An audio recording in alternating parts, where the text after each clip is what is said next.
Seorang miliarder menyaksikan mantan istrinya yang sedang hamil bekerja sebagai pelayan. Apa yang terjadi selanjutnya? Mengubah segalanya. Bayu Adhitama memegang pena Montblanc emas padat tertahan di udara 3 mm dari menandatangani kontrak paling menguntungkan dalam hidupnya ketika seluruh dunia berhenti berputar. Dia duduk di meja utama LAX-SM, restoran paling eksklusif dan elit di Jakarta Selatan. Di sekelilingnya 3 eksekutif real estate menunggu tanda tangannya untuk menutup pembelian senilai Rp parti miliar. Semuanya sempurna setelan biru dongker Bayu rapi, dibuat khusus tanpa dasi. Namun memancarkan sekuasaan mutlak seorang pria berusia trantermi 2 tiar yang telah menaklukkan kota ini. Janggutnya yang pendek dan terpotong sempurna, posturnya yang dominan. Dia adalah raja dunia, seorang pria yang selalu menang, seorang pria yang telah mengatasi penghinaan terbesar dalam hidupnya. Atau begitulah yang dia kira, tatapannya dingin dan penuh perhitungan. Bergeser sejenak dari kertas di atas meja berlapis taplak putih, dan saat itulah dia melihatnya. Dampak itu merenggut oksigen dari paru-parunya, rasanya seperti menabrak tembok beton dengan kecepatan 200 km/h sekitar 15 mi jauhnya. Di area yang kurang terang di aula, seorang wanita sedang membersihkan meja. Kontrasnya sangat kasar, hampir grotesk. Di tengah dekorasi elegan bernuansa emas, marmer dan kristal halus, wanita itu mengenakan seragam pembersih berwarna oranye cerah, murahan, dan usang dengan kerah dan pinggiran putih. Dia benar-benar tidak serasi, tapi bukan seragam yang membuat Bayu terpaku. Itu adalah dia Kirana, mantan istrinya. Pena itu terlepas dari jari Bayu dan menghantam meja kaca dengan suara kering menodai dokumen bernilai miliaran dengan tetesan besar tinta hitam. Semuanya baik-baik saja Bayu? Tanya salah satu eksekutif dengan alis berkerut. Bayu tidak menjawab, tidak berkedip, tidak bernapas. Mata gelapnya terpaku pada wanita yang jauh di sana. Pikirannya yang terbiasa memproses angka dan strategi dalam sepersekian detik runtuh di hadapan gambaran irasional yang ada di depannya. Nungabut. Lalu Kirana Wijaya, wanita yang dia cintunya dengan pengabdian buta, telah melemparkan surat cerai ke wajahnya. Dia mengatakan kepadanya bahwa dia muak dengannya, bahwa dia telah menemukan seseorang yang lebih baik, seseorang yang punya waktu untuknya, dan dia pergi tanpa membawa sepeser pun konon untuk menjalani romansa mewah di Eropa bersama seorang pewaris Eropa. Bayu telah menghabiskan hampir setahun membencinya, menelan racun pengkhianatan, menenggelamkan rasa sakitnya dalam pekerjaan hingga menjadi seorang taipan baja, dingin, dan tak tersentuh. Namun wanita yang berjarak 50 meter darinya tidak berada di Paris, tidak tertutup permata atau mengenakan busana haute couture. Kirana sedang menggosok kayu meja dengan kain putih dengan panik secara acak. Seolah-olah hidupnya bergantung pada menghilangkan noda saus. Rambut coklat terang yang biasanya jatuh bergelombang sempurna kini dikuncir asal-asalan. Kulitnya yang cerah memerah, tetesan keringat deras mengalir di dahi dan lehernya. Dia tampak kurus pucat dengan lingkaran hitam keunguan yang dalam di bawah matanya. Tatapannya tertunduk, benar-benar hancur. Dan kemudian Kirana berbalik menyamping untuk meraih ujung meja yang lain. Jantung Bayu berhenti berdetak. Di bawah seragam oranye yang menyesakan dan murah itu, perut Kirana sangat besar, bulat, berat, dan rendah. Kehamilan yang sangat lanjut, minimal waktu bulan. Otak Bayu melakukan perhitungan matematis dengan kecepatan cambuk. Bulan-bulan perceraian, paloto bulan kehamilan. Tidak, gumam Bayu. Suaranya serak, hampir tidak terdengar di tenggorokannya. Bayu Bapak Adhitama, desak pengacara di seberang meja terkejut dengan pucatnya wajah pengusaha itu. Bayu berdiri dengan dorongan kasar. Kursi kayu egi yang berat itu berderit keras di lantai marmer, menarik perhatian beberapa meja di dekatnya. Bayu tidak peduli. Dia tidak peduli dengan kontrak atau parti miliar atau reputasinya. Semua kebisingan di restoran mewah itu, denting, gelas kristal bakarat, peralatan perak, tawa halus kaum elit Jakarta menghilang menjadi dengungan tumpul. Hanya dia yang dia lihat. Kirana berhenti sejenak, meletakkan kain itu di meja dan memegangi punggung bawahnya, melengkung dengan ekspresi rasa sakit yang hening. Dia bernapas melalui mulutnya dengan kelelahan, seolah-olah beban tubuhnya sendiri dan makhluk yang di bawahnya akan mematahkan tulang punggungnya. Wanita yang pernah memiliki separuh kekaisarannya. Wanita yang berjalan dengan dahi tegak dan senyum berseri-seri. Sekarang dia tampak seperti binatang yang terpojok dan diambang keruntuhan fisik. Bayu mengambil langkah pertama ke arahnya. Kepalan tangannya begitu erat di sisi-sisian biru dongkernya sehingga buku-buku jarinya memutih. Campuran kemarahan, kebingungan, dan kepanikan yang beracun mulai mendidih di nadinya. Apa-apaan ini? Di mana kesih miliardernya? Mengapa wanita yang menghancurkan hidupnya membersihkan sampah orang lain? Dan anak siapa itu yang membuat tubuhnya cacat dan membuatnya menyeret kakinya? Bayu maju di lorong tengah menghindari seorang pelayan. Tatapannya yang serius tanpa ampun dan kontemplatif tidak lepas darinya. Dia akan menuntut jawaban. Dia akan menghancurkannya dengan kata-kata jika perlu. Dia akan menagih setiap malam tanpa tidur. Tapi sebelum dia bisa mencapai, sosok lain menembus pemandangan itu, menghalangi jalan Kirana. Itu adalah Armando Wijaya, manajer umum Laksmi. Seorang pria berusia paraba 5 tahun, berjas abu-abu rapi, dengan wajah tegang dan kesombongan. Orang yang menikmati mempermalukan orang-orang di bawah statusnya. Bayu berhenti 3 meter darinya tersembunyi sebagian oleh pilar marmer besar dan rangkaian bunga yang mewah. Dia cukup dekat untuk mendengar segalanya. Tetapi di luar pandangan mantan istrinya, Armando melihat meja yang baru saja dibersihkan Kirana lalu mengusap tepian kayu dengan jari telunjuknya. Dia mengangkatnya ke udara dengan jijik, seolah-olah dia telah menyentuh sesuatu yang radioaktif. Ini yang kamu sebut bersih mendosa. Desis Manager suara nyersa tetapi penuh racun. Dirancang untuk tidak mengganggu pelanggan kaya, tetapi sempurna untuk menghancurkan karyawannya. Saya membayar Anda agar tempat ini bersinar, bukan agar Anda menyebarkan kotoran ke sana kemari. Kirana segera menundukkan kepalanya. Bayu merasakan sengatan di dadanya melihat gerakan itu. Kirana yang dia kenal tidak pernah dalam keadaan apun menundukkan kepala pada siapun. Dia galak bangga. Seorang wanita yang tidak membiarkan dirinya diinjak-injak, sekarang dagunya menyentuh dadanya dalam tindakan kepatuhan pelak. Maaf, Bapak Wija, jawab Kirana dengan suara bergetar, serak karena dehidrasi. Saya akan segera membersihkannya lagi. Saya hanya sedikit pusing. Hanya sebentar, saya tidak peduli dengan alasan murahanmu. Potong Armando. Mendekatinya dengan mengintimidasi Kirana dengan kesulitan karena perutnya yang besar pun melangkah mundur dengan kikuk. Kamu sudah terhuyung-huyung di sekitar aula sepanjang minggu. Jika kamu terus bergerak seperti kura-kura, kamu akan dipecat hari ini juga. Tidak, tolong pintanya mengangkat pandangannya untuk pertama kalinya. Mata Bayu melebar melihat kengerian mutlak di wajah wanita yang dicintainya. Bapak Wijaya, tolong, saya butuh pekerjaan ini. Sewa jatuh tempo pada hari Jumat dan saya tidak punya uang untuk klinik. Saya bersumpah saya akan lebih cepat. Jangan pecat saya mohon. Suara permohonan Kirana menembus dada Bayu seperti pisau bergerigi. Dia merasakan darah memompa di telinganya.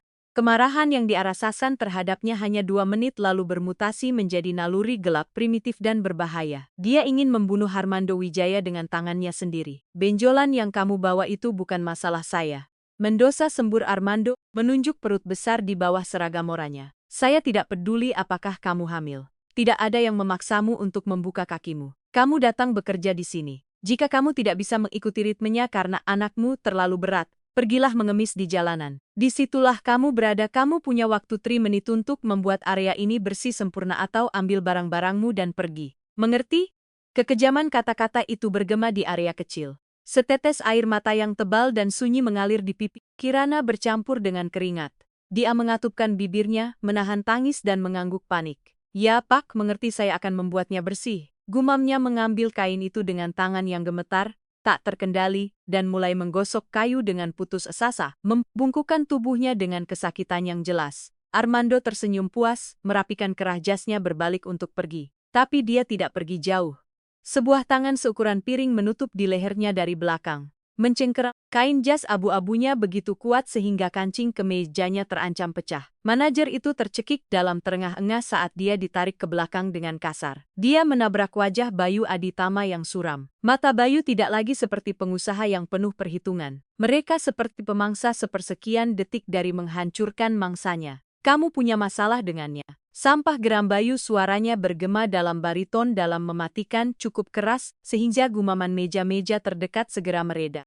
Armando pucat pasi hingga menjadi warna abu. Dia mengenal Bayu Aditama. Seluruh elit Jakarta mengenal Taipan Real Estate. Dia adalah salah satu klien terpenting dan paling ditakuti di kota ini. Tuan Aditama. Gagap manajer gemetar di bawah cengkeraman yang mengancam untuk memutus naspasnya, dan saya hanya memperbaiki staf. Saya tidak bermaksud mengganggu Anda. Suara nama Aditama memiliki efek listrik pada jarak 2 meter. Kirana yang sedang menggosok meja dengan mata penuh air mata membeku sepenuhnya. Kain putih itu terlepas dari jari-jarinya, jatuh dalam gerakan lambat ke lantai. Oksigen tampaknya tersedot dari ruangan perlahan dengan kengerian mutlak yang mengubah wajahnya. Kirana memutar kepalanya. Napasnya terhenti. Tangannya secara naluriah mencengkeram sisi perutnya yang besar. Seolah Esoha berusaha lunti bayi itu dari tatapan yang akan datang.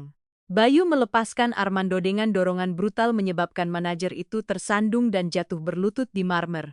Tetapi Bayu tidak lagi menatap pria yang terbaring di lantai. Matanya tertuju langsung pada Kirana. Keheningan di restoran itu mencekam. Tatapan para miliarder di sekelilingnya tertuju pada pemandangan itu. Ketegangan begitu kental sehingga bisa dipotong dengan pisau.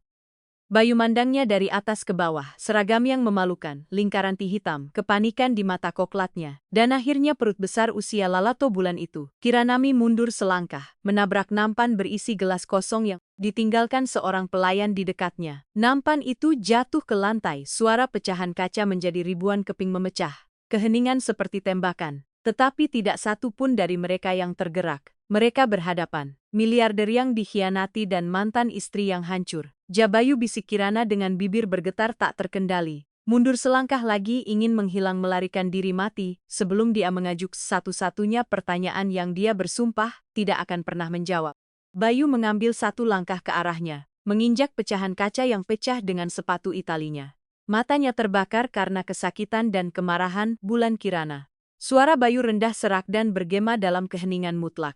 Bulan, sejak kamu melarikan diri. Bayu menunduk ke perutnya. Perhitungan bersinar seperti hukuman mati di pupilnya. Palok Bulan kehamilan. Kirana menutupi mulutnya dengan tangannya. Menahan isak tangis yang tercekat. Mundur sampai punggungnya menabrak dinding. Tidak ada jalan keluar.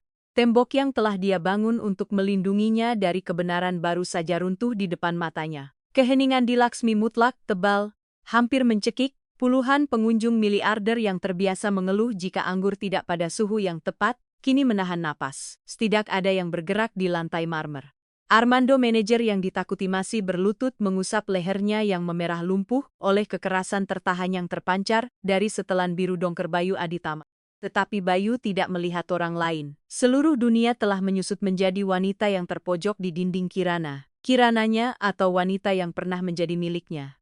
Otak Bayu, sebuah mesin yang terlatih untuk melahap data keuangan dan mendeteksi penipuan dalam hitungan detik. Sekarang bekerja dengan kecepatan kilat, tetapi bukan dengan angka rekening bank, dengan bulan, dengan tanggal, dengan kenangan yang membakar darahnya.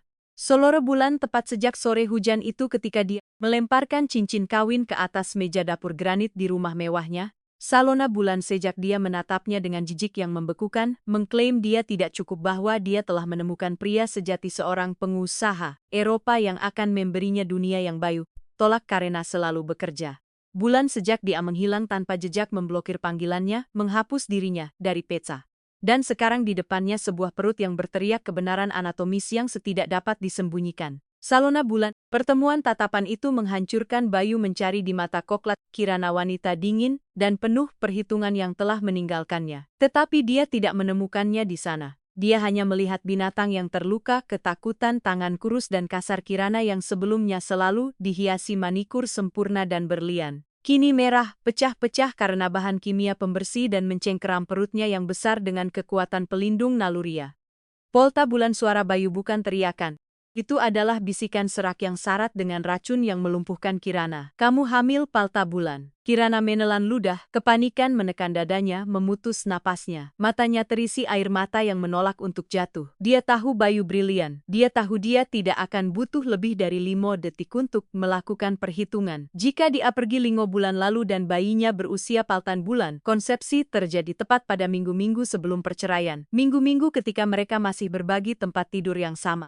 Bayu, tolong. Pintanya dengan suara tipis menempel ke dinding yang dilapisi kayu halus seolah ingin menyatu dengannya. Pergi, jangan membuat keributan di sini. Biarkan saya pergi. Bayu tertawa kering tanpa humor. Suara yang membuat pelayan terdekat gemetar. Jangan membuat keributan. Kamu menghilang. Kamu menghancurkan hidupku. Kamu bilang kamu akan pergi ke Paris bersama seorang taipan yang akan memperlakukanmu seperti ratu. Dan aku menemukanmu membersihkan kemiskinan di Jakarta, kelaparan, dan akan melahirkan.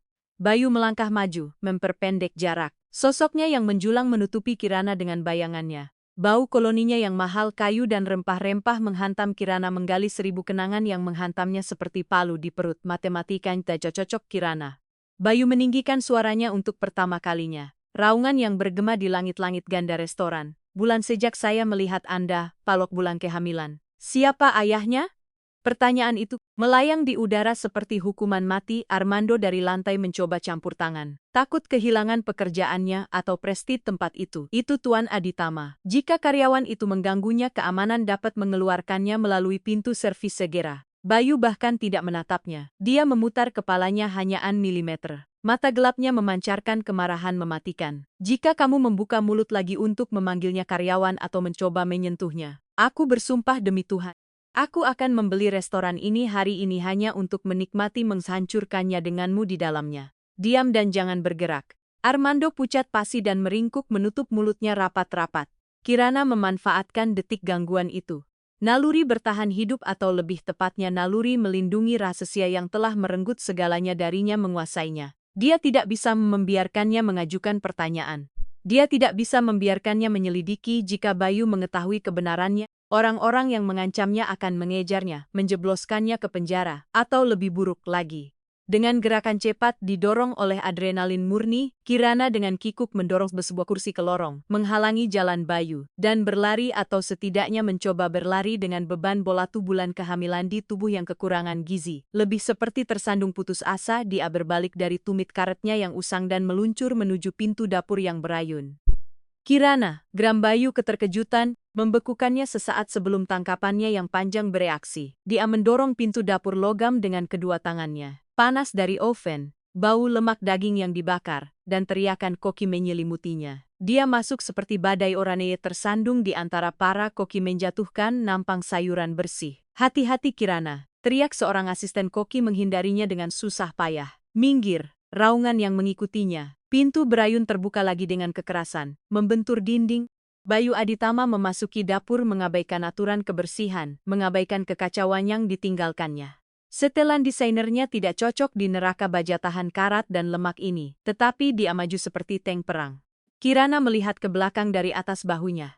Kengerian yang disuntikan ke matanya. Dia mencapai pintu belakang darurat, mendorongnya dengan seluruh berat tubuhnya, dan keluar ke malam Jakarta. Suara dentuman pintu logam saat tertutup bergema di dinding bata. Lorong belakang, Laksmi adalah kebalikan dari koin. Jika di dalam semuanya adalah kemewahan musik lembut dan parfum Prancis, di luar berbau sampah busuk, asap tang terperangkap di aspal dan asap kota yang menyesakan. Sebuah bola lampu yang berkedip-kedip memancarkan cahaya kuning yang sakit ke atas tempat sampah industri. Kirana bersandar di dinding bata dingin, bernapas melalui mulutnya dengan terengah-engah. Jantungnya berdetak begitu keras di tulang rusuknya sehingga dia takut itu akan pecah. Dia memegangi perutnya dengan kedua tangan, merasakan tusukan tajam di dasar panggulnya. Bayi bergerak menendang dengan keras, gelisah oleh tingkat stres dan adrenalin yang membanjiri aliran darah ibunya. "Tenang sayangku, tenang," bisik Kirana dengan suara pecah, menutup matanya erat-erat. Berdoa agar Bayu tidak mengikutinya. Berdoa agar dia membiarkannya pergi. Tetapi takdir dan Bayu Aditama tidak pernah menerima jawaban tidak. Pintu logam yang berat itu ditendang terbuka dengan suara dentuman brutal. Bayu keluar ke lorong. Kontras kegelapan membuatnya berhenti sejenak sampai matanya menyesuaikan diri. Dan di sana dia melihatnya meringkuk di dekat tempat sampah. Kotor, gemetar. Terbungkus seragam oranye sialan yang membuat perutnya bergejolak karena kemarahan dan kesakitan. Dia berjalan ke arahnya dengan langkah lambat, berat, predator. Setiap langkah bergema di aspal basah. Kirana mengangkat dagunya, memaksa dirinya untuk membangun tembok es yang telah menyelamatkannya 1 bulan lalu. Dia harus berbohong, dia harus kejam. Jika dia menunjukkan kelemahan, dia akan menggali sampai menemukan kebenaran mengapa dia meninggalkannya.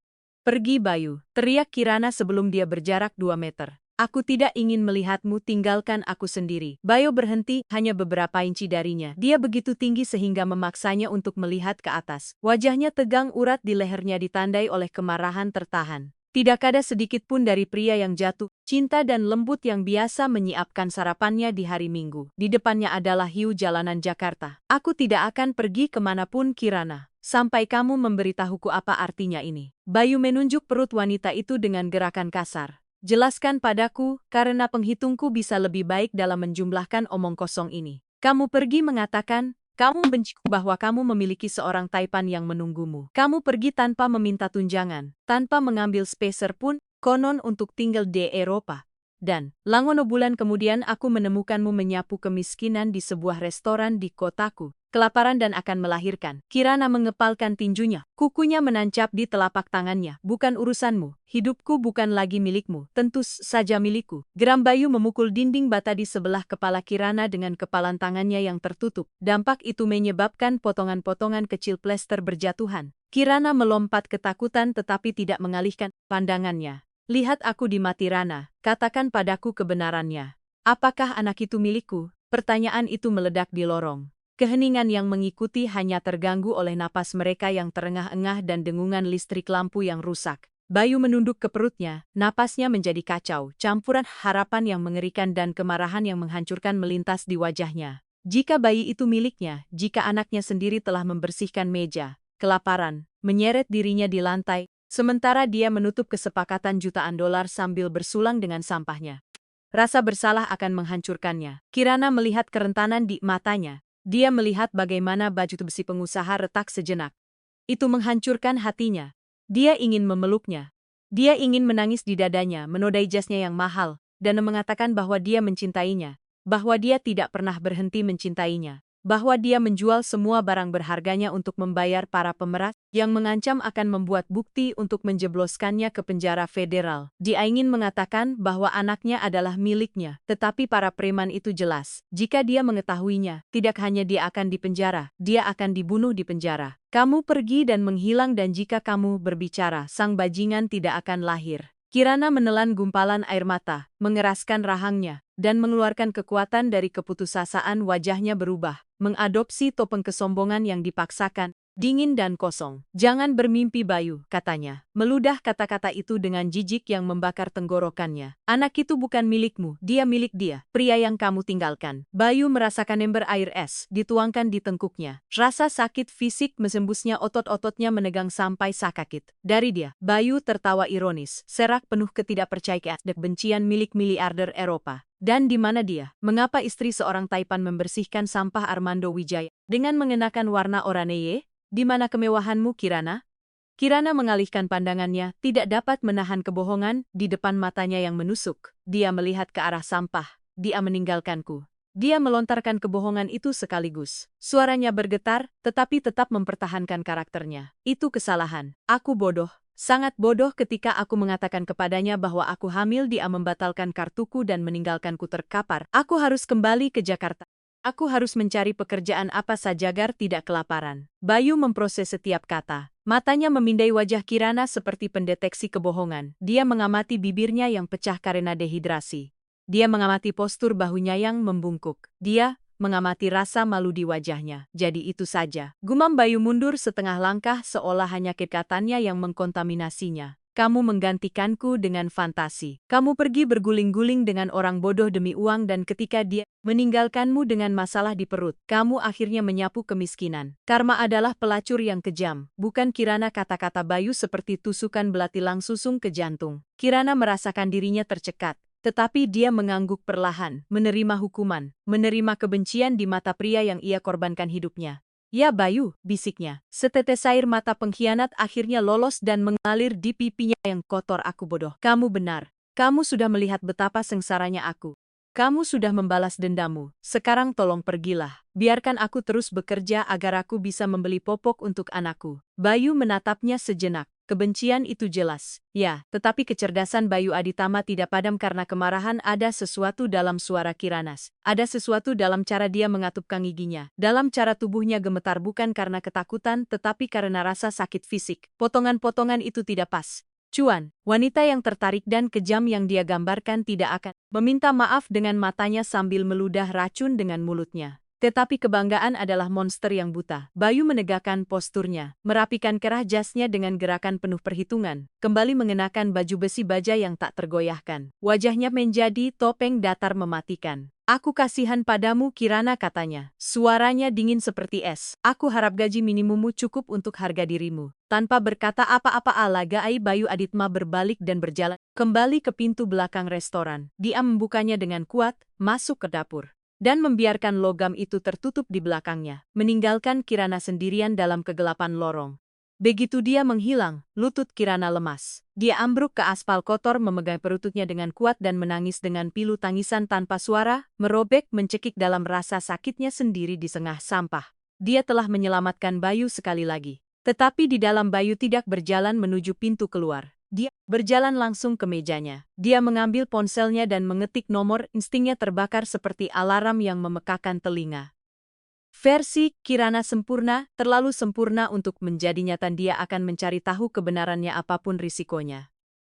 Bayu Aditama melewati pintu berayun ke arah yang berlawanan, meninggalkan neraka panas dan wajan untuk kembali ke udara Laksmi yang dingin dan harum. Wajahnya adalah topeng yang diukir dari granit. Tidak ada seorang pun di ruang makan mewah yang berani menatap langsung ke matanya, tetapi semua orang merasakan getaran mematikan yang memancar dari setelan biru dongkernya. Beberapa meter jauhnya di dekat stasiun layanan, Armando Wijaya, manajer umum, berdiri kaku seperti papan, berkeringat dingin dan mengusap dahinya dengan sapu tangan sutra. Dia gemetar, dia tahu dia telah melewati batas yang bisa merenggut karirnya. Bayu mengabaikan Armando seolah-olah dia adalah kecoa yang tergencet di marmer dan berjalan dengan langkah panjang dan mantap ke meja tengah. Ketiga eksekutif real estate yang telah membeku selama 2 menit segera berdiri tegak saat melihatnya datang pengacara utama. Seorang pria berambut abu-abu berjas abu-abu, tersenyum gugup dan mendorong kontrak yang ternoda tinta hitam ke tengah meja kaca. Bayu, bagus kamu kembali, kata pengacara itu membersihkan tenggorokannya, berpura-pura bahwa adegan kekerasan fisik dan penghinaan publik yang baru saja dia saksikan tidak pernah terjadi.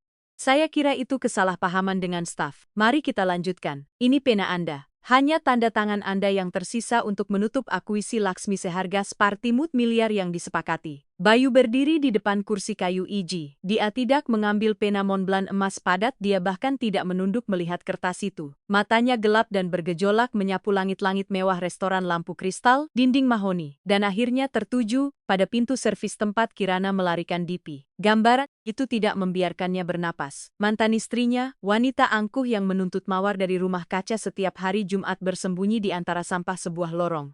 Ketakutan melindungi perut usia watabulan. Ada sesuatu yang sangat salah dengan semua persamaan itu. Kesepakatan dibatalkan, kata Bayu. Suaranya rendah datar memotong udara seperti gilotin. Ketiga pria di meja itu membuka mata mereka lebar-lebar. Pengacara berambut abu-abu melompat berdiri. Pucat pas siapa, Bayu? Demi Tuhan, kita sudah menegosiasikan ini selama terbulan. Harganya sangat murah. Pasar berada di titik tertingginya. Kamu tidak bisa mundur sekarang karena pertengkaran dengan pelayan. Kami akan memberi Anda diskon tambahan. Bagaimana menurut Anda? Diskon 5% lagi untuk ketidaknyamanan. Bayu meletakkan kedua tangannya di atas meja kaca dan meringkan tubuh besarnya ke arah para eksekutif. Ancaman diam dalam posturnya membuat ketiga pria itu mundur secara naluriah di kursi mereka. Kalian tidak mendengarkanku? Kata Bayu mengucapkan setiap suku kata dengan kelambatan yang mengerikan. Saya tidak ingin restoran itu. Saya tidak tertarik membeli gedung komersial itu lagi. Dia berhenti membiarkan kepanikan mengendap di wajah para penjual sebelum memberikan pukulan terakhir. Saya ingin seluruh bangunannya. Keheningan di meja itu mutlak. Pengacara itu berkedip, tidak dapat memproses perubahan arah. Menara komersial, Bayu itu tidak dijual. Dan bahkan jika itu dijual, kita berbicara tentang lebih dari Rp2 miliar. Para pemilik tidak akan menyerahkan gedung utama. Semuanya ada harganya. Potong Bayu menegakkan badan dan mengancingkan cancing jasnya dengan gerakan kering. Tawarkan 2,5 miliar. Tunai. Transfer segera dalam tas terjam. Tutup kesepakatan hari ini sebelum tengah malam. 2,5 miliar. Ini gila Bayu. Membayar terlalu mahal. Tidak ada analis yang akan menyetujui keinginan ini. Mengapa kamu menginginkan seluruh gedung? Bayu sedikit memutar kepalanya dan mengarahkan tatapan membunuhnya langsung ke Armando Wijaya yang membeku di kejauhan. Mendengarkan percakapan itu setengahnya. Karena sebagai pemilik restoran saya hanyalah seorang investor. Sebagai pemilik gedung saya adalah Tuhan.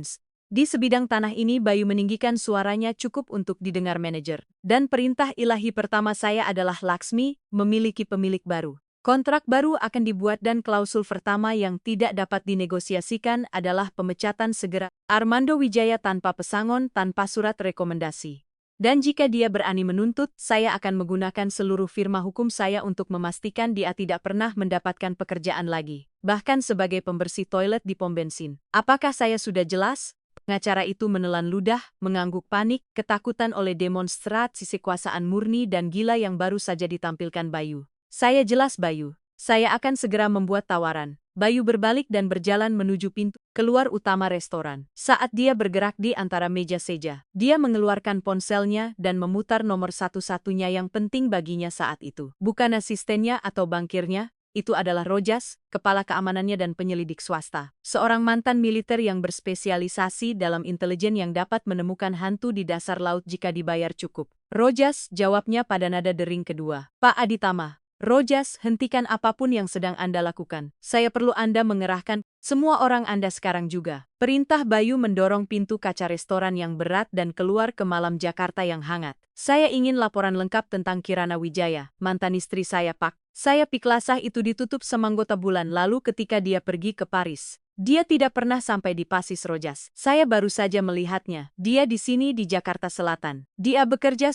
sebagai pembersih dan hamil tabulan. Ada keheningan tegangan di ujung telepon. Rojas terbiasa dengan situasi ekstrem segera mengetahui keseriusan masalah itu dari nada patah hati bosnya. Dimengerti Pak perimeter apa yang harus saya cari semuanya? Geram Bayu sambil naik ke bagian belakang SUV lapis bajanya sementara sopirnya menutup pintu. Saya ingin rekening banknya. Saya ingin catatan medis dari rumah sakit umum dan swasta. Saya ingin video keamanan ATM. Saya ingin tahu di mana dia tidur, apa yang dia makan, dengan siapa dia berbicara, dan apa yang telah dia lakukan setiap hari sejak dia melewati pintu rumah saya tanggal bulan lalu. Saya ingin tahu siapa kekasih yang konon membuatnya hamil, atau apakah dia pernah ada. Itu membutuhkan penyadapan sistem tertutup, bos. Itu mahal dan memakan waktu. Saya tidak peduli dengan biayanya, teriak Bayu sambil memuskul sandaran kursi penumpang dengan kepalan tangannya yang tertutup membuat interior SUV bergetar. Saya membayar Anda untuk membawa saya kebenaran, bukan alasan. Saya ingin dia dilucuti di atas kertas, dan saya ingin berkas sialan itu di meja saya sebelum fajar. Jika Anda tidak memilikinya pada jam 00 pagi, Anda dipecat. Ya, Pak, mari kita bekerja. Bayu mematikan panggilan dan melemparkan ponsel sekursi kulit di sebelahnya. Dia menutupi wajahnya dengan kedua tangan, menggosok matanya dengan putus asa. Gambaran Kirana di lorong gemetar dipermalukan. Menggosok perutnya dengan tangan pecah-pecahnya terulang di benaknya seperti film horor yang terus-menerus diputar. Aku kasihan padamu,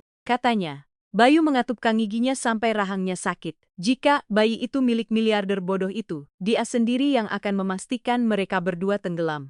Tetapi, jika angka-angkanya cocok, jika perut loko bulan itu icok melahai malam-malam terakhir mereka bersama, Bayu tahu pada saat itu bahwa dunia akan terbakar. Penemuan jurang pukul 11 pagi, kantor pusat Aditama Real Estate di lantai Parpatapu, salah satu menara tertinggi di Jakarta diselimuti kegelapan. Hanya lampu meja Bayu yang memancarkan kerucut cahaya dingin ke atas meja kaca tempered yang besar. Di belakangnya, jendela dari lantai ke langit-langit menunjukkan kota yang tertidur. Permadani lampu oranye dan putih yang tampaknya tak terbatas. Bayu tidak melepas jasnya. Dia telah berjalan berputar-putar selama berjam-jam seperti singa yang terkurung minum kopi hitam yang sudah terasa asam di perutnya yang kosong. Dia tidak bisa menutup matanya tanpa melihat tatapan ketakutan Kirana. Suara pintu elektronik yang terbuka memecah keheningan dini hari. Rojas masuk. Dia mengenakan jaket kulit gelap dan wajahnya yang kasar. Oleh bertahun-tahun di militer tampak pucat dan tegang yang tidak biasa. Dia membawa amplop manila tebal menggembung yang tampak beratnya panton. Bayu berhenti mendadak. Napasnya berpacu. Katakan padaku kamu memilikinya, Rojas. Rojas berjalan ke meja dan menjatuhkan amplop itu ke kaca dengan suara kering. Berat pasti dia tidak menatap mata Bayu. Saya punya, Pak. Kami melacak semuanya. Kami menyeberangkan data set, catatan jaminan sosial, kamera perkotaan sepatu, dan meretas riwayat kartu Anda yang dibatalkan. Saya punya semuanya. Bayu mendekati meja, tangannya sedikit gemetar saat dia mendekati amplop itu. Siapa orang itu? Dia tanya, suara serak menolak untuk membuka paket itu. Siapa orang Eropa itu? Di mana si pengecut yang meninggalkannya seperti ini bersembunyi? Rojas menelan ludah dan menyilangkan tangannya di belakang punggungnya dalam posisi istirahat. Mengadopsi nada yang sangat profesional untuk meredam pukulan. Tidak ada orang Eropa, Pak Aditama. Tidak pernah ada Taipan. Kami memeriksa basis data migrasi dan maskapai penerbangan global. Kirana Wijaya tidak pernah meninggalkan Jakarta dalam 1 bulan terakhir. Dia bahkan tidak pernah menginjakan kaki di bandara. Kisah kekasih miliarder di Paris adalah kebohongan yang dibuat-buat. Bayu merasakan udara direnggut dari paru-parunya. Jari-jarinya menyentuh tepi amplop. Kebohongan, bisiknya, merasakan dengungan tajam di telinganya. Jadi mengapa dia meninggalkan saya? Mengapa dia meninggalkan rumah sambil berteriak bahwa dia membenci saya? Buka amplopnya. Jawabannya tidak akan Anda sukai. Bayu merobek kertas manila dengan kasar, sekumpulan foto dicetak berwarna, dan puluhan dokumen keuangan berhamburan di atas kaca yang diterangi. Foto pertama menghantam Bayu langsung di tengah dadanya, menampilkan Kirana dengan sweater tua dan usang berjalan di trotoar yang rusak di pemukiman Bintaro, salah satu daerah paling terpinggirkan dan berbahaya di kota ini. Dia membawa tas belanjaan plastik dari supermarket, dan perutnya sudah sangat terlihat. Di foto kedua, Kirana sedang menaiki tangga spiral berkarat berpegangan pada pagar logam dengan ekspresi kelelahan mutlak. Itu tangkapan dari kamera keamanan lingkungan dari 2 minggu lalu.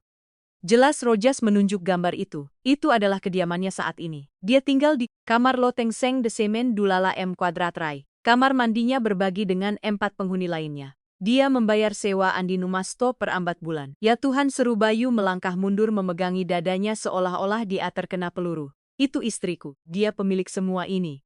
Mengapa dia hidup dalam kemiskinan? Mengapa dia tidak mengambil uang dari rekening bersama sebelum perceraian? Saya tidak pernah memblokir kartunya sampai dia menghilang. Rojas menggeser laporan rekening di atas kaca, mendorongnya ke arah Bayu. Angka-angka disorot dengan spidol fluoresen kuning. Dia mengosongkan rekening pribadinya 3 hari sebelum meminta perceraian. Dia menjual mobil Mercedesnya. Dia menggadaikan semua perhiasannya, termasuk cincin prince pertunangan karat yang Anda berikan padanya. Dia menjual tas desainer dan pakaian bermereknya ke pegadaian di bawah nilainya. Dia mengumpulkan hampir Rp4 juta tunai dalam waktu kurang dari 2 jam. Otak Bayu kolaps. Matematika keuangan tidak masuk akal. Rp1 juta dan dia tinggal di kamar loteng Seng kelaparan. Itu tidak mungkin. Untuk apa uangnya dihabiskan? Narkoba, perjudian. Rojas menggelengkan kepalanya perlahan dan belas kasihan di mata militernya yang keras adalah apa yang benar-benar menakuti Bayu. Dia tidak menghabiskannya, Pak. Diamen transfernya semuanya hingga sen terakhir. Rojas menunjuk selembar transfer elektronik terenkripsi yang berhasil dipecahkan timnya dini hari tadi. Ada deposit tunggal sebesar Rp3, juta ke rekening hantu di Kepulauan Caman. Kami melacak rekening induk menggunakan kontak intelijen federal. Rekening offshore itu bukan milik kekasih manapun, Pak Aditama. Itu milik Antek Arturo Wijaya dan Felipe Romero. Nama kedua pria itu meledak di kepala Bayu seperti bom atom. Arturo dan Felipe mantan mitra utamanya, pria yang Bayu temukan melakukan penipuan besar di perusahaan konstruksi setahun lalu. Bayu telah mengusir mereka dari perusahaan dalam rapat direksi yang brutal, mengambil persentase mereka dan mengancam akan mengirim mereka ke penjara keamanan maksimum jika mereka mendekati kerajaannya lagi. Apa hubungannya Kirana dengan Arturo dan Felipe? Bayu merasakan ruangan itu berputar. Cahaya dingin dari lampu membakar matanya. Kami memeriksa kamera keamanan di perimeter rumah mewahnya dari Sangolo bulan lalu. Tepat 2 hari sebelum Nyonya Kirana meminta perceraian. Ingat, Anda sedang dalam perjalanan bisnis ke New York minggu itu. Bayu mengangguk secara mekanis. Keringat dingin mulai membasahi dahinya. Rojas mengeluarkan satu foto terakhir dari bagian bawah amplop. Gelap berbintik-bintik diambil oleh kamera jalanan. Tetapi gambarnya tidak salah lagi menampilkan pintu besi tempar rumah mewah Aditama dan di sana berdiri di depan pintu mencegat Kirana yang baru saja turun dari mobilnya adalah Arturo dan Felipe. Diapit oleh 2 pria bersenjata. Mereka mencegatnya saat dia sendirian. Pak, kata Rojas, suaranya dalam dan suram. Menurut informan dunia bawah yang saya hubungi jam lalu, Arturo dan Felipe memiliki dokumen palsu dan saksi yang dibeli yang cukup untuk menjebak Anda atas penipuan yang mereka lakukan. Bukti palsunya sempurna, Jika mereka menyajikannya ke hakim federal, Anda tidak hanya akan kehilangan perusahaan, Anda akan menghabiskan 2 tahun di penjara keamanan maksimum. Lutut Bayu lemas. Dia harus berpegangan pada tepi meja kaca agar tidak jatuh ke lantai. Udara tidak masuk ke paru-parunya. Mereka memeras Kirana. Lanjut Rojas tanpa ampun membuka jurang kengerian. Mereka menuntutnya Rp1 juta tunai untuk menyerahkan satu-satunya salinan bukti palsu itu dan membiarkan Anda sendiri. Dan mereka memberinya satu syarat lagi, dia harus menceraikan Sia dan menghilang. Jika Anda mencoba mencari pemeras atau jika dia mengatakan satu kata pun tentang pemerasan, mereka akan membunuh Anda dan dia. Keheningan yang memenuhi kantor di lantai para tati memekakkan telinga. Bayu menunduk melihat foto-foto yang berserakan. Kirana berjalan dengan sweater robek. Kirana tidur di kasur di lantai. Kirana membersihkan meja Laksmi api mendapatkan tip dan membayar sewa Rp Atun Silam Soprus. Dia tidak mengkhianatinya. Dia tidak pergi dengan pria lain. Dia meninggalkannya untuk menyelamatkan hidupnya dan kerajaannya. Dia mengambil peran penjahat kejam menahan kebencian dan kebenciannya selama malonga bulan. Karena itu satu-satunya cara untuk melindunginya. Dia menjual setiap tetes martabatnya untuk membayar tebusan kebebasan Bayu. Dan bayinya, ya Tuhan bayinya. Bayu menutupi mulutnya dengan tangan menahan tangisan yang keluar dari lubuk jiwanya. Air mata panas dan marah mengalir dari mata gelapnya, jatuh ke atas kaca meja dan menodai dokumen keuangan. Jika tidak ada kekasih Eropa, jika dia tidak pernah bersama pria lain. Jika kalongo bulan cocok sempurna dengan minggu terakhir, mereka tidur bersama sebelum dia menandatangani perceraian bayinya. Suara Bayu kepecah menjadi 1000 keping tercekat dalam tangis. Dia jatuh berlutut di karpet abu-abu kantor mewahnya, memegangi dadanya, hancur oleh tingkat pengorbanan yang telah dilakukan istrinya. Bayi itu milikku, anak itu milikku. Pria terkuat di kota, pengusaha kejam yang tidak merasa kasihan pada siapapun, runtuh ke lantai menangis seperti anak kecil saat menyadari apa yang telah dia lakukan. Dia telah mempermalukan ibu dari anaknya. Dia telah meninggalkannya sendirian di lorong gelap, menggosok perutnya yang lelah sementara dia menatapnya dengan jijik. Rojas melangkah maju membungkuk di sampingnya. Pak Aditama, bangunlah, kami punya masalah yang jauh lebih buruk. Bayu mengangkat pandangannya dengan mata merah dan wajah basah air mata. Apa yang bisa lebih buruk dari mimpi buruk ini? Rojas menyerahkan selembar kertas terakhir laporan medis dari klinik komunitas. Ketika kami melacak kunjungan medisnya, kami menemukan ini. Nyonya Kirana tidak masuk kerja di Laksmi hari ini. Kepala shiftnya mengirimnya ke klinik umum 3 jam lalu. Kondisi malnutrisinya yang parah dan stres ekstrem yang dialaminya tadi malam menyebabkan komplikasi yang fatal. Bayu mengalami preeklamsia berat. Bayu merasakan dunia berhenti sepenuhnya. Dia berada di unit gawat darurat Rumah Sakit Umum Universitas dan dokter mengatakan dia dan bayinya tidak akan bertahan. Malam ini, Bayu Adhitama tidak ingat berdiri. Dia tidak ingat melewati pintu kaca kantor perusahaannya atau turun drastis di lift pribadi dari lantai Partalu. Pikirannya telah pecah. Hanya menyisakan ruang untuk naluri primitif dan putus asa untuk menjangkaunya. Pintu lift terbuka di tempat parkir bawah tanah. Kuncinya, beri aku kunci sialan itu. Geram Bayu merampas kontrol SUV lapis, bajanya dari sopir yang mundur ketakutan ke dinding beton. Rojas berlari di belakangnya naik ke kursi penumpang. Tepat saat mesin bepoan SUV menderu dengan keganasan yang memekakan telinga. Ban berdecit di atas aspal yang dipoles meninggalkan jejak asap hitam dan bau karet terbakar. Sementara Bayu mempercepat menuju jalan keluar. Jarum speedometer melonjak, pukul partu tamlua pagi. Jalanan Jakarta kosong diselimuti kabut kelabu dini hari. Bayu mengemudi seperti orang kesurupan menerobos lampu merah melintasi jalan utama dengan kecepatan lebih dari 10 km/jam. Tangannya mencengkeram setir berlapis kulit begitu erat sehingga buku-buku jarinya tampak akan memecahkan kulit. Dalam benaknya kata-kata dari malam sebelumnya terulang seperti siksaan yang tak henti-hentinya. Aku kasihan padamu, Kirana. Kuharap gaji minimummu cukup untuk harga dirimu. Bayu mengeluarkan teriakan tercekat. Suara yang keluar dari dada yang bergema di dalam kabin mewah. Dia memukul dadanya dengan kepalan tangannya yang tertutup, mencoba mencabut rasa sakit fisik yang menekan paru-parunya. Ini aku, Rojas, teriak Bayu dengan suara terkoyak oleh air mata. Akulah yang mendorongnya sampai batasnya. Tadi malam aku memojokkannya di lorong itu. Aku berteriak padanya bahwa dia sampah. Aku membiarkan manajer bodoh itu mempermalukannya di depanku. Dia menyelamatkan hidupku dan aku menghancurkannya. Rojas berpegangan pada pegangan pengaman karena kecepatan kendaraan yang bunuh diri mengeluarkan ponselnya. Pak, fokus pada jalan. Saya sudah menghubungi Direktur Bedah Sakit San Jose. Saya punya 3 spesialis swasta yang sedang dalam perjalanan ke universitas. Mereka punya perintah untuk memindahkannya ke suite perawatan intensif terbaik di negara ini.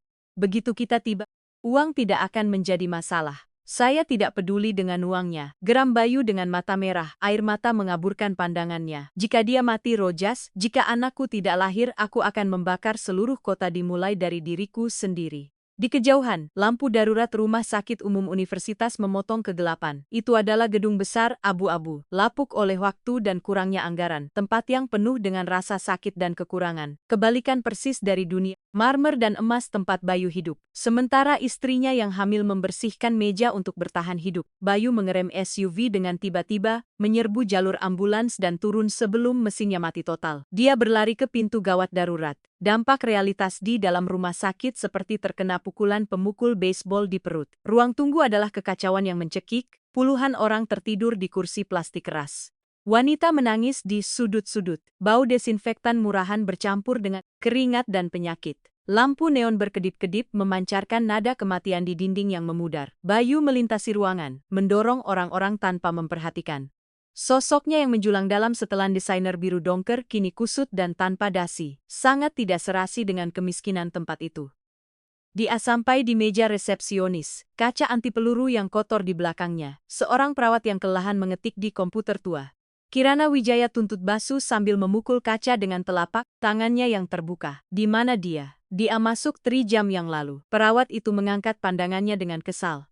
Pak, diam. Ini rumah sakit. Anda harus mengambil giliran dan menunggu. Saya tidak akan menunggu sedetik pun. Geram Bayu. Suaranya bergema di seluruh ruang gawat darurat membuat penjaga keamanan di pintu waspada. Saya Bayu Aditama, saya akan membeli seluruh rumah sakit ini dan memecat Anda serta setiap direktur sialan jika Anda tidak memberitahu saya di ranjang mana istri. Saya berada dalam 5 detik berikutnya. Rojas tiba tepat di belakangnya, menunjukkan identitas militernya dan campur tangan sebelum penjaga menarik pentungan mereka. Ini keadaan darurat kritis, Nona. Pasien dengan preeklamsia berat. Kirana Wijaya, tolong. Perawat itu pucat pasi mendengar nada bicara pria-pria itu dan memeriksa layar dengan cepat. Area syok di ujung lorong melewati pintu merah, tapi Anda tidak bisa masuk ke sana. Aksesnya terbatas. Bayu tidak menunggu dia menyelesaikan kalimatnya.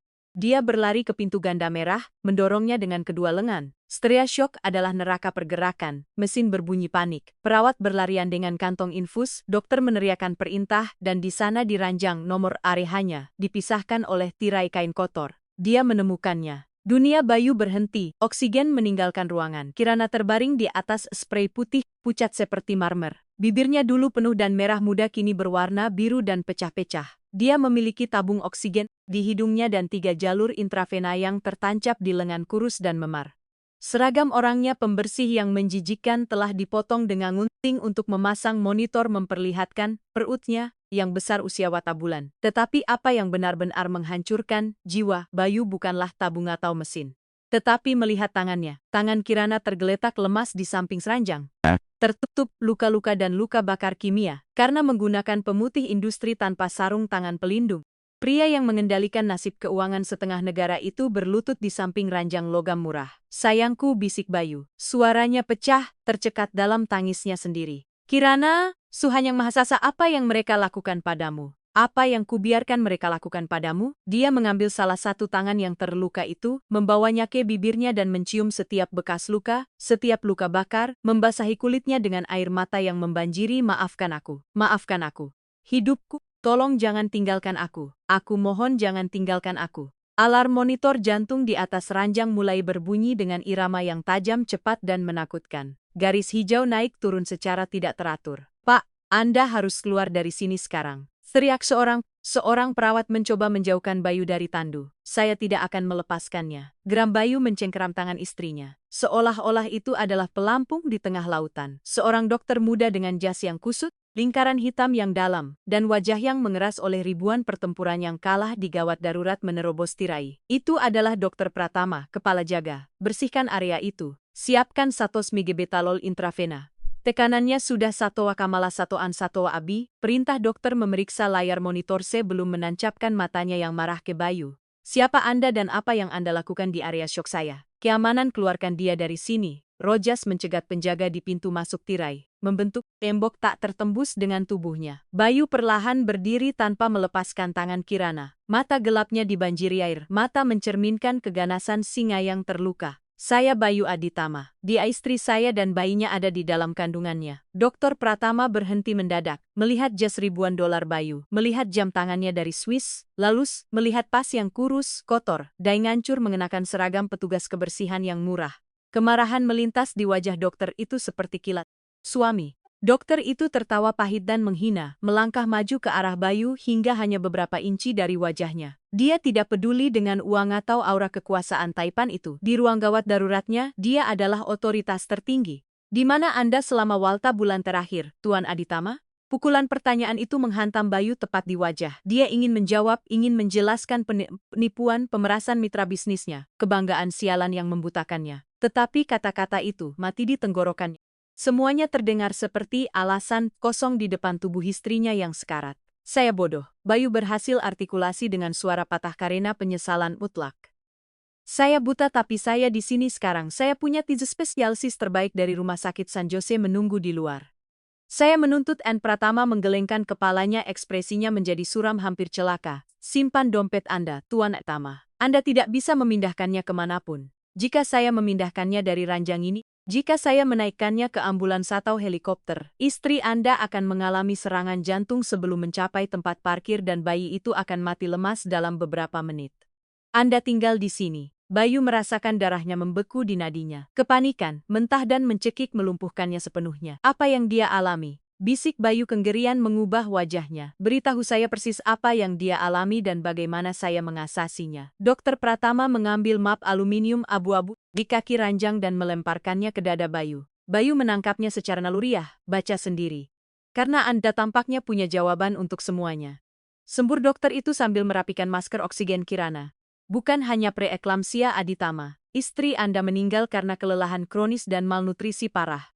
Kadar hemoglobinnya 7, dia anemia. Tubuh wanita ini telah menguras dirinya sendiri untuk menjaga bayi tetap hidup. Bayu membuka map, angka-angka medis menari di depan matanya.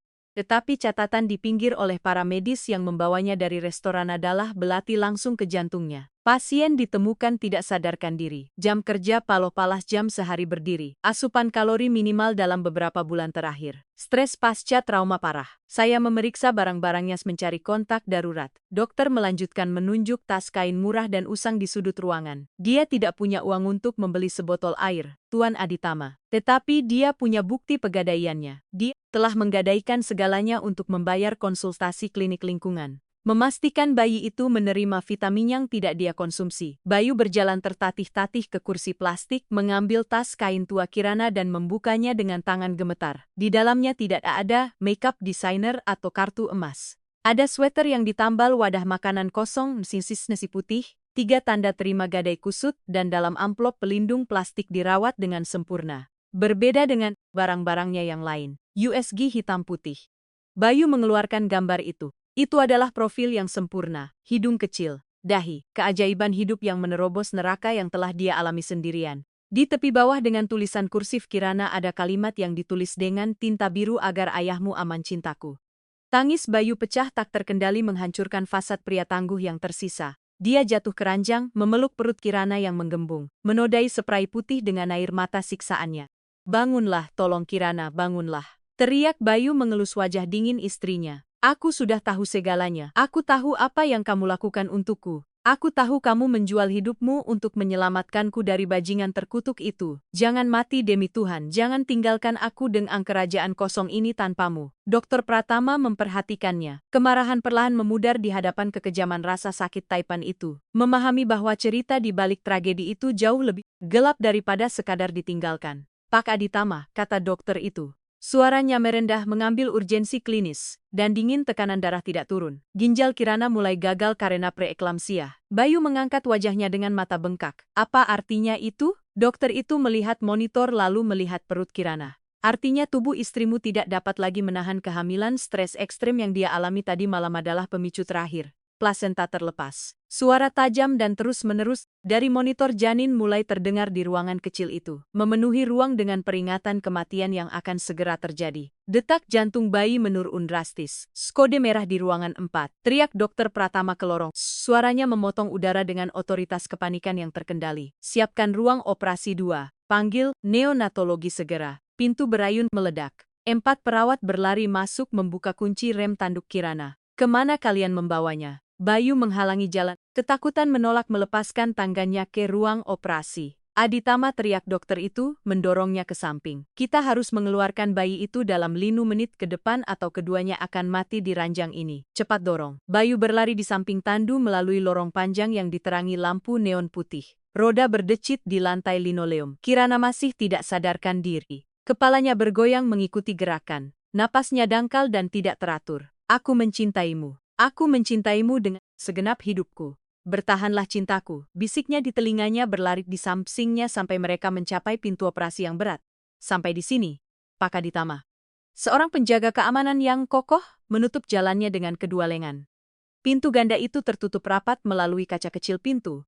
Bayu melihat tandu Kirana menghilang di bawah lampu operasi yang kuat. Dia berdiri di sana di lorong kosong dengan tangan yang ternoda keringat dingin istrinya. USG putranya kusut di kepalan tangannya dan jiwanya tergantung pada seutas benang. Pria yang kemarin percaya dia mengendalikan segalanya hari ini hanya bisa memohon takdir dengan berlutut agar memberinya kesempatan untuk menebus dirinya sendiri.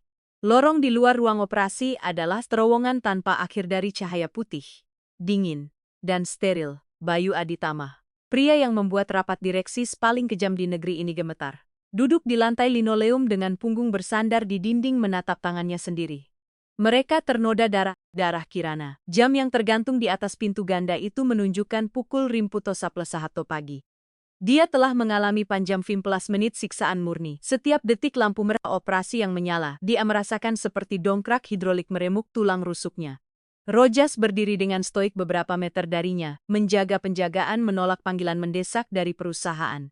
Tidak ada yang penting. Kerajaan real estate Bayu bisa terbakar hingga rata dengan tanah pada saat itu juga, dan dia tidak akan peduli sama sekali. Keheningan mencekam di lorong itu dipecah oleh suara langkah kaki tergesa-gesa dan napas terengah-engah seseorang yang berlari. Pintu belakang terbuka dengan keras. Seorang wanita kekar berusia namuta keropaan melintasi ambang pintu. Dia mengenakan pakaian jalanannya yang buruk di atas ragam Laksmi. Wajahnya basah oleh keringat dan air mata. Itu Carmen, sesama pelayan Kirana, satu-satunya orang yang menunjukkan sedikit kemanusiaan padanya di neraka restoran itu. Kirana, di mana Kirana Wijaya? Teriak Carmen. Suaranya bergema di dinding steril mencari perawat dengan putus asa. Saya ditelepon dari shift malam. Saya diberitahu bahwa dia dibawa dalam kode merah.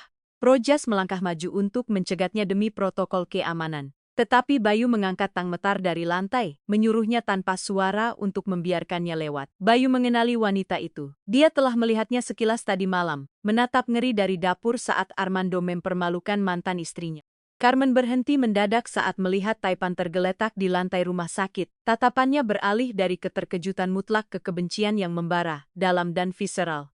Dia tidak peduli dengan setelan mahal Bayu atau kehadiran pengawal raksasa. Dia maju hingga berdiri di depannya, menunjuknya dengan jari gemetar. Kamu, sembur Karsemen San jijik, yang membuat Bayu mengangkat pandangannya. Kamu adalah orang sialan tadi malam, monster seharga 2 yin. Kamu datang untuk menyelesaikan pekerjaan. Kamu datang untuk melihat apakah penghinaan yang kamu sebabkan tadi malam akhirnya membunuhnya. Bayu menelan ludah. Gumpalan di tenggorokannya begitu besar, sehingga hampir tidak membiarkannya bernapas. Dia berdiri perlahan bersandar di dinding. Dia tidak membela diri. Dia tidak meninggikan suaranya. Mata merahnya dan wajahnya yang hancur karena kesakitan mengejutkan Carmen, tetapi wanita itu tidak mundur. Saya suaminya, kata Bayu dengan suara yang berkurang menjadi benang serak dan patah. Saya ayah bayinya. Carmen membuka matanya lebar-lebar. Dampak wahyu itu tampaknya melumpuhkannya sejenak. Kemudian dia tertawa pahit, kering dan penuh racun suaminya. Carmen memperpendek jarak menancapkan matanya ke mata Bayu. Di mana suami itu ketika gadis ini menangis sampai muntah di kamar mandi restoran Karena, dia bahkan tidak punya uang untuk paracetamol. Di mana ayah tahun ini ketika dia memakan sisa piring pelanggan? Karena dia sudah 3 hari tidak makan apapun agar bisa membayar klinik. Setiap kata Carmen adalah tembakan jarak dekat langsung ke dada Bayu. Dia sudah mengetahui data dingin berkat Rojas. Dia mengetahui pemerasan mantan mitra bisnisnya. Dia mengetahui par juta yang ditransfer ke Kepulauan Caman. Dia mengetahui ancaman kematian yang memaksanya untuk berpura-pura tidak mencintainya. Tetapi kekejaman apa yang Kirana alami hari demi hari, realitas fisik pengorbanannya menghancurkannya hidup-hidup. Saya tidak tahu. Bisik. Bayu menutup matanya erat-erat membiarkan air mata mengalir lagi. Dia membohongiku untuk melindungiku. Saya pikir dia meninggalkan saya untuk orang lain. Tentu saja dia melindungimu. Dasar bus sembur. Carmen memukul dada Bayu dengan kedua tangan. Tindakan yang membuat Rojas mematahkan leher dalam keadaan apapun. Tetapi Bayu membiarkan dirinya dipukul, menerima hukuman yang dia rasa pantas diterimanya. Gadis itu datang meminta pekerjaan Walka bulan lalu, gemetar seperti daun. Dia takut pria berjas hitam akan menemukannya. Dia bersembunyi setiap kali mobil mewah melewati jalan raya. Dia menjual mantelnya di bulan Desember untuk membeli selimut murah. Dan setiap saat setiap hari sialan dia mengelus perutnya dan berbisik kepada bayinya bahwa semuanya akan baik-baik saja. Bahwa pengorbanan itu sepadan karena ayahnya aman. Bayu menutupi wajahnya dengan tangan, menangis tak terkendali. Bahunya gemetar hebat. Saya memberinya uang untuk ongkos bas. Lanjut Carmen. Suaranya sendiri pecah dalam tangisan. Saya memohon padanya untuk beristirahat, untuk tidak membawa nampan berat. Tetapi dia berkata, dia tidak bisa, bahwa jika dia dipecat dari kamar loteng itu, bayinya akan lahir di jalanan. Dan kemarin-kemarin ketika kamu muncul, aku melihat bagaimana jiwanya jatuh ke lantai. Kamu adalah pahlawan dalam ceritanya. Pria yang membuatnya kelaparan dan kamu menatapnya dengan jijik. Dia membiarkan Armando memperlakukannya seperti sampah. Pinta Bayu jatuh berlutut lagi, hancur berkeping-keping. Dahinya menyentuh lantai rumah sakit yang dingin. Tolong, cukup. Saya adalah orang bodoh. Saya adalah orang pengecut yang dibutakan oleh kebanggaan. Saya akan memberikan seluruh hidup saya saat ini untuk berada di meja operasi itu menggantikanmu. Carmen menunduk menatap pria terkuat di kota itu direduksi menjadi abu oleh beban kesombongannya sendiri. Kemarahan wanita itu perlahan berubah menjadi belas kasihan yang mendalam. Dia berlutut setengah dan meletakkan tangan di bahunya. Ya, mintalah Tuhan agar dia lebih kuat dari Harmu, Tuan. Bisik mendengan keras. Karena tadi malam setelah Anda pergi, saya menemukannya tergeletak di lorong sampah. Dia kehilangan darah, dia berkata. Setidaknya dia membenciku cukup untuk tidak pernah mencariku lagi. Dia aman. Suara logam dari pintu ganda yang terbuka menyela kalimat itu. Lampu merah, operasi padam. Bayu bangkit dari lantai seperti pegas, menyeka wajahnya yang basah air mata. Napasnya terhenti sepenuhnya. Dokter Pratama keluar dari ruang operasi. Jas hijaunya ternoda darah gelap. Dia melepas masker bedahnya memperlihatkan wajah yang lelah karena kelelahan, basah oleh keringat. Dia menghela napas dalam-dalam dan menatap Bayu. Dokter Bayu nyaris tidak bisa mengucapkan kata itu. Kengerian mutlak membekukan darahnya. Dokter itu mengangguk perlahan. Kami kehilangan dia 2 kali di meja. Kami harus menggunakan defibrilator. Dokter itu berhenti mengukur kata-katanya di depan Taipan di ambang keruntuhan. Tetapi istri Anda memiliki naluri bertahan hidup binatang buas yang membela anaknya. Dia selamat dari operasi darurat dan kami berhasil menghentikan pendarahan internal. Bayu mengeluarkan teriakan tercekat, bersandar di dinding, merasakan jiwanya kembali ke tubuhnya. Carmen menutup mulutnya, menangis lega. Dan anakku? Tanya Bayu, jantungnya berdetak kencang. Bayi itu hidup. Dia laki-laki, jawab dokter itu, mengukir senyum kecil penuh belas kasihan. Primatur, berat badan rendah dan mengalami kesulitan pernapasan yang parah. Dia baru saja diintubasi dan dipindahkan ke unit perawatan intensif neonatal dalam inkubator. Pertarungan baru saja dimulai baginya, tetapi dia bernapas. Tuan Adhitama, istri Anza, melawan segala prediksi medis dan manusia berhasil menjaganya tetap hidup cukup lama. Saya ingin melihatnya. Saya perlu melihatnya sekarang juga, tuntut Bayu. Keputusasaan menyuntikkan energi baru padanya. Dia di ruang pemulihan pasca operasi. Dia baru saja sadar karena anestesi. Peringatkan dokter, dia sangat lemah. Guncangan hebat atau lonjakan stres sekarang bisa menyebabkan serangan jantung. Masuk sendiri dan demi Tuhan, cobalah untuk tidak membuatnya kesal. Bayu mengangguk panik meninggalkan Carmen. Menangis memeluk Rojas, mendorong lembut pintu-pintu koridor steril dan berjalan menuju ruangan di ujung. Dia akan mendapatkan keluarganya kembali. Ruangan pemulihan diselimuti kegelapan, satu-satunya suara adalah bunyi bip, ritmis dan ajaib yang konstan dari monitor jantung, berbau yodium, desinfektan kuat, dan spray yang baru dicuci. Bayu berhenti di ambang pintu, merasakan udara menebal. Valeria berada di ranjang tengah. Dia tampak seperti boneka porselen yang pecah. Kulitnya pucat tembus pandang. Rambutnya menempel di dahinya karena keringat dingin dan lengannya penuh memar karena infus transfusi darah tergeletak lemas di atas selimut putih. Tonjolan besar perutnya telah menghilang, meninggalkan permukaan datar yang dibalut yang menunjukkan prosedur brutal yang baru saja dia jalani. Bayu maju dengan langkah lambat, ketakutan suara sepatunya akan memecah gelembung kehidupan rapuh yang membuat istrinya bernapas. Dia berhenti di samping pagar logam ranjang. Dia mengamati wajah yang telah dia cintai setiap hari dalam hidup dewasanya. Wajah yang telah dia benci selama tangono bulan karena kebohongan yang dibuat untuk menyelamatkan hidupnya. Tingkat pengabdian yang ditunjukkan wanita ini padanya adalah sesuatu yang dia dengan segala kekuatan dan uangnya tidak akan pernah bisa bayar bahkan dalam ailut kehidupan. Perlahan seolah kelopaknya terasa berat bertonton timbal. Kirana mulai bereaksi. Bulunya bergetar, mata kelatnya terbuka bingung dikaburkan oleh narkotika berusaha fokus pada langit-langit, abu-abu ruangan. Tatapannya perlahan turun dan bertemu dengan sosok berjas biru dongker yang berdiri di samping ranjangnya. Seluruh tubuh Kirana menegang tiba-tiba. Ketakutan kembali ke matanya dengan kekuatan tsunami. Mesin denyut jantung mulai mempercepat detaknya secara drastis. Kirana mencoba duduk mengabaikan rasa sakit yang menusuk dan merobek dari jahitan caesar di perutnya. Tidak, tidak, bisik Kirana.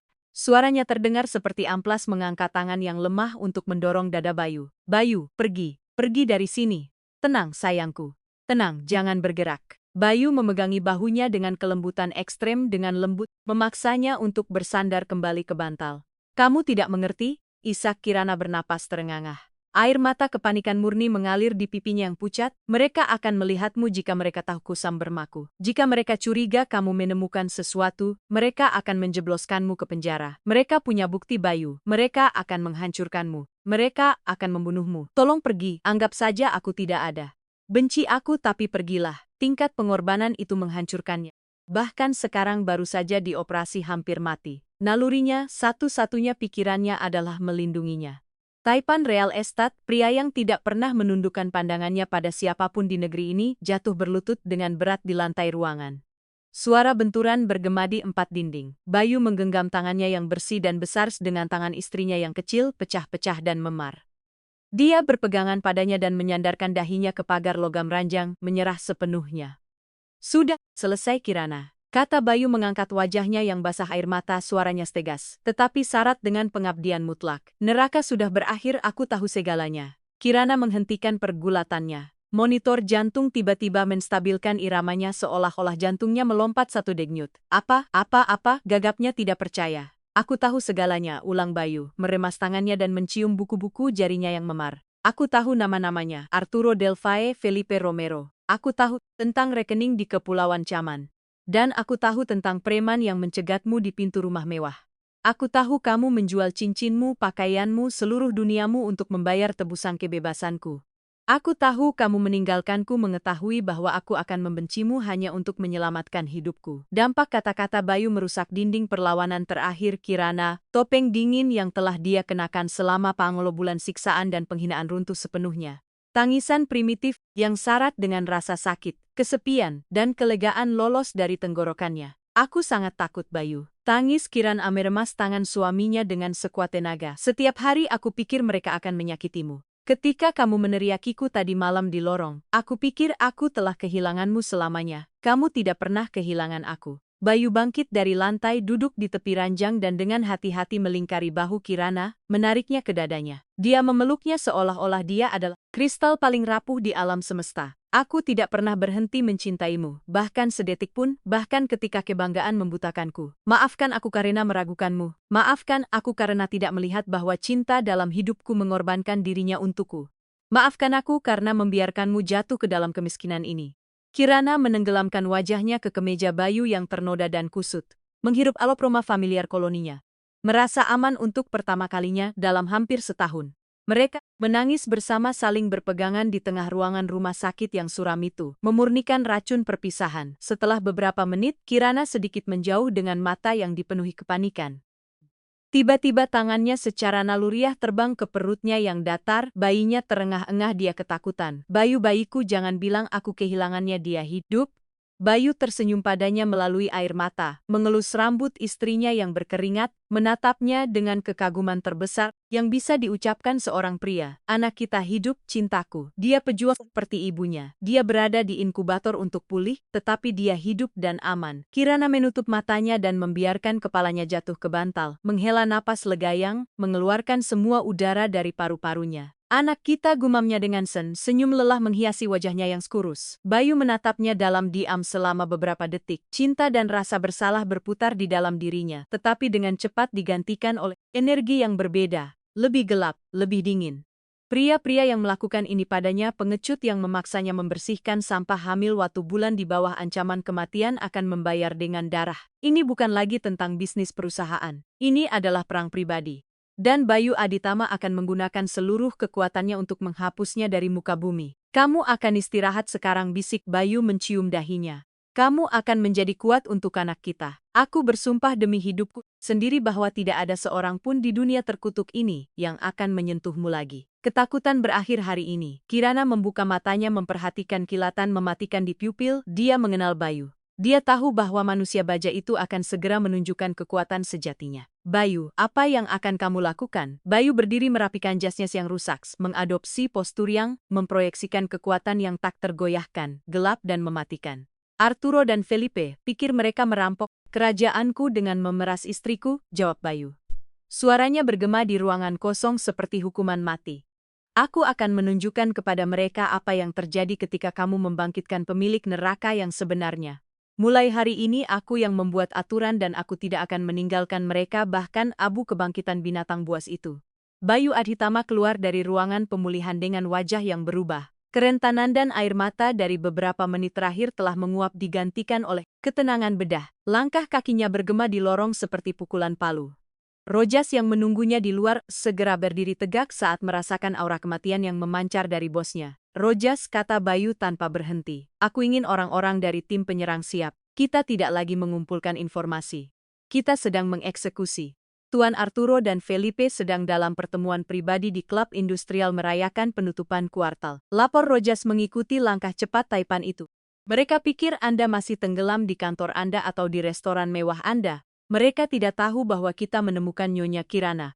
Bayu berhenti di depan jendela besar yang menghadap ke kota. Matahari mulai terbit di balik pegunungan Jakarta, mewarnai langit dengan warna merah yang kejam. Mereka pikir mereka telah memojokkanku dengan bukti palsu mereka. Gumam Bayu, suaranya turun ke nada mematikan. Mereka tidak tahu bahwa tadi malam saya membeli gedung Laksmi. Mereka tidak tahu bahwa saya memiliki berkas lengkap penipuan asli mereka yang dibayar oleh istri saya untuk disembunyikan. Dan yang terpenting, mereka tidak tahu bahwa mereka baru saja mengubah seorang pengusaha menjadi tukang jagal. Dia mengeluarkan ponselnya dan menelepon nomor prioritas tinggi. Jaksa ini Bayu Adhitama. Ya, yang sama. Saya punya paket bukti yang melibatkan pencucian uang, pemerasan berat, dan percobaan pembunuhan. Saya ingin surat perintah penangkapan siap dalam adi jam. Saya tidak peduli siapa yang harus saya bangunkan. Jika hakim tidak menandatanganinya, saya sendiri yang akan membeli pengadilan. Bayu kembali ke pintu masuk ICU, neonatal C belum pergi. Melalui kaca dia melihat inkubator kecil tempat bayinya. Makhluk mungil yang terhubung dengan kabel berjuang untuk setiap napas. Anak itu memiliki ciri-ciri kuat ayahnya dan ketahanan ibu yang tak tergoyahkan. Bertahanlah kecil, bisik Bayu ke kaca. Ayahmu akan membersihkan dunia agar kamu dan ibumu tidak akan pernah takut lagi. Beberapa menit kemudian, 3 SUV lapis baja hitam melesat keluar dari rumah sakit. Bayu berada di kursi belakang, memeriksa tablet dengan pergerakan perbankan terakhir musuh-musuhnya. Arturo dan Felipe telah membuat kesalahan fatal. Meremehkan cinta seorang pria yang tidak memiliki apa-apa untuk hilang karena dia telah mendapatkan semuanya kembali. Operasi itu cepat dan sunyi. Saat matahari terbit sepenuhnya, SUV Adhitama dan 2 patroli polisi federal mencegat mantan mitra bisnis di tempat parkir pribadi klub. Arturo gemuk dan sombong menjatuhkan gelas whiskinya saat melihat Bayu keluar dari kendaraan. Felipe mencoba berlari, tetapi Rojas menjatuhkannya ke aspal sebelum dia bisa mengambil 3 langkah. Bayu mendekati Arturo yang gemetar seperti daun. Javier ini salah paham, kita bisa bernegosiasi, gagap Arturo. Bayu tidak berkata apa-apa. Dia memberinya pukulan kering di perut yang membuatnya kehilangan napas dan kemudian membungkuk di atasnya berbisik di telinganya. Kirana Wijaya mengirim salamnya dari rumah sakit. Dia selamat dan sekarang kalian akan berharap kalian tidak pernah dilahirkan. Kalian tidak akan masuk sel mewah, Arturo. Kalian akan masuk ke area umum di mana para tahanan tahu betul apa yang terjadi pada mereka yang menyentuh wanita hamil. Saat polisi membawa mereka dengan borgol, Bayu melihat kerajaan kertas mereka runtuh. Dia telah mendapatkan kembali buktinya. Dia telah menghancurkan musuh-musuhnya dan untuk pertama kalinya dalam langgo bulan dia bisa bernapas tanpa merasakan abu di paru-parunya. Harga penebusan. Bulan kemudian rumah mewah Adhitama di Jakarta Selatan tidak lagi seperti mausoleum dingin dan sunyi sebelumnya. Kebun penuh dengan bunga segar dan udara bergetar dengan energi baru. Di teras, di bawah naungan pohon ek besar, Kirana sedang duduk di kursi goyang rotan. Dia mengenakan gaun sutra putih yang menonjolkan kecantikannya yang pulih. Meskipun tangannya masih memiliki bekas luka kecil, tanda-tanda yang dia tolak untuk dihapus dengan laser, karena dia mengatakan dia adalah seorang penyintas. Dia lengannya tertidur Bayu Junior, bayi itu yang menghabiskan Sabtu di inkubator. Sekarang kuat dan sehat dengan pipi merah muda yang menjadi pusat alam semesta orang tuanya. Bayu keluar ke teras, melepas jasnya, mendekat dari belakang dan mencium ubun-ubun istrinya. Kemudian dia mengelus tangan bayi itu dengan jari telunjuknya. Bagaimana kabar harta karunku? Tanya Bayu. Suaranya penuh dengan kelembutan yang tidak akan dipercayai oleh siapapun di dunia bisnis. Kasmi baik-baik saja, Bayu. Jawab Kirana memberinya senyum berseri-seri. Carmen menelepon tadi. Dia bilang renovasi restoran baru berjalan sangat baik. Para karyawan tidak percaya bahwa mereka sekarang adalah mitra bis. Bayu duduk di sampingnya setelah badai. Tindakan pertamanya adalah menutup Laksmi, memecat Armando dengan tuntutan yang membuatnya bangkrut dan membuka kembali tempat itu dengan nama Keajaiban Kirana. Menyerahkan manajemen dan sebagian saham kepada Carmen dan rekan-rekan istrinya yang membantunya ketika dia tidak punya apa-apa. Itu yang paling minimal yang bisa kulak. Kata Bayu sambil mengambil tangan Kirana, tetapi tidak ada yang bisa mengkompensasi apa yang telah Anda lalui. Terkadang saya bangun di malam hari dan masih melihat Anda di lorong-orangnya itu.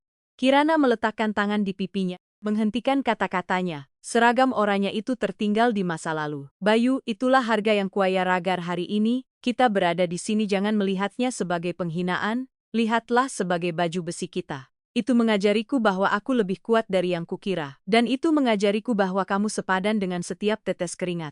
Bayu menariknya ke arahnya, memeluknya dan bayi itu dalam lingkaran pelindung. Manusia baja telah belajar bahwa kekuatan sejati tidak terletak pada rekening bank atau gedung partu lantai, tetapi pada kemampuan untuk berkorban demi apa yang dicintai.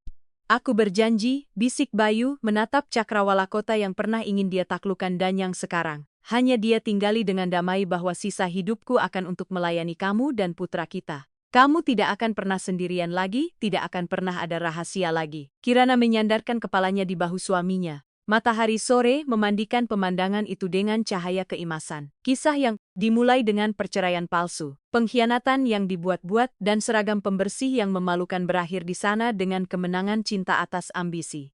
Bayu Aditama, Taipan yang memiliki segalanya, akhirnya mengerti bahwa dia hanya benar-benar kaya. Pada hari dia menemukan istrinya membersihkan meja dalam kegelapan. Karena pada hari itu hatinya kembali berdetak, keadilan telah ditegakkan. Musuh-musuh di penjara dan keluarga bersatu. Hantu seragam orangnya akhirnya bisa beristirahat dengan tenang. Ya,